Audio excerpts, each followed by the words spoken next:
Is-sena li għaddiet il-Prim Ministru Robert Abela mill-kampanja sħiħa kontra numru ta' deputati tal-Partit Nazzjonalista fejn insinwa li dawn ma jidħlux għax-xogħol u issa il-Kummissarju tal-Istandard xejjen kompletament dawn il-qajjiet. Kien għal din ir-raġuni li Net News staqsal il-kap eżekuttiv tal-Partit Laburista Leonid Mackay jekkux se jagħmel apoloġija. Għalkemm dan spiċċa qalilna li ma qarax il-konklużjoni tal-Kummissarju tal-Standards. Għatibitna r-rapport tal-Kummissarju nnifsu dwar Sur Bezzina.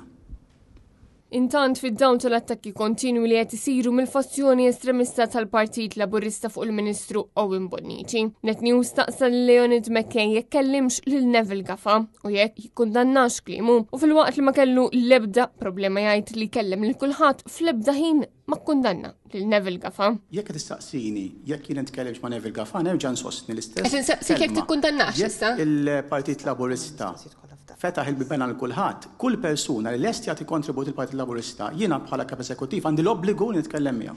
Marija Borġ, għal Net News.